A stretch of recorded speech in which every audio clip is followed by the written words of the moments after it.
My name is Dondre Whitfield, and you're watching Studio Q. Studio Q show. Now you know. I heard you over there talking all about God. So Hey, listen, if you ain't talking about God, you in here, you in the wrong space. I was just talking about my session that's coming up on Saturday at 1 o'clock called the Ultimate Compromise, and it's really where I deal with the misconception that in order to be successful in our industry, you have to compromise so many different things. You got to compromise your integrity. You got to compromise your faith. You got to compromise your manhood, your womanhood, your sexuality, your integrity, all of those things.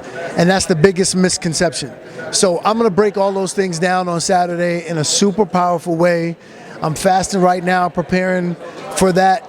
My mind is already clear, but by Saturday, whoever steps up in there, they better have some Gatorade, because I'm coming to peel the paint off in there. Oh yeah. Well, how have you managed your faith in this industry? You know, interestingly, and I get asked that question a lot, and honestly, it's a lot easier to deal with the industry now that I have the God part right. When you don't have the God part right, the industry part is really difficult, because you're constantly being,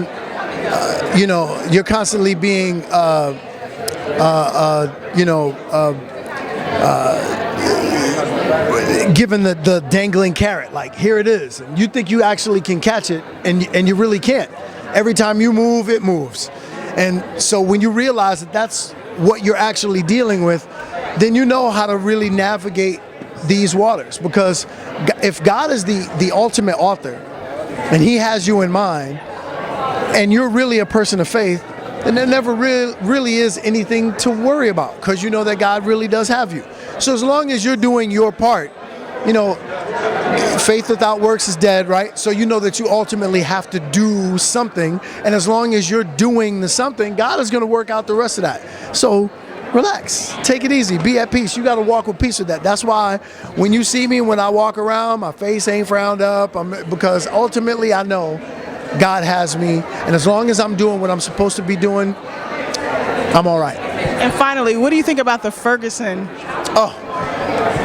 Part of the reason, I'm glad you asked me that, part of the reason why I'm fasting, along with being able to be clear about Saturday, is about what I'm trying to hear what God wants me to do about that. Because I actually spoke to a couple of friends of mine about feeling a call to go there and deal with our men that are there. And I really want everyone watching this to understand what I mean by that, because they're going, well, what about the women?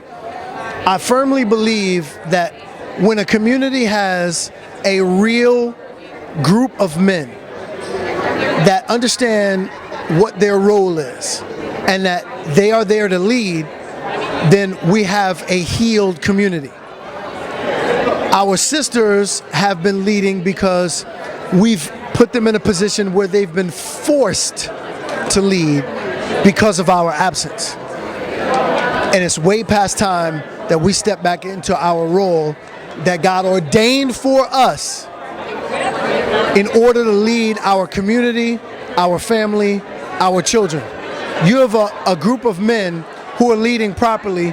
You don't have young men out in the streets gangbanging. You don't have young men out in the streets throwing water bottles at police officers. Now, the police officers are bullies with badges, but when you manage your expectations properly, and when God is at the center of your life, you're not going to fall for that. So what we need is, we need a group of men to come in there and give our young men the skill set that they absolutely need in order to navigate that.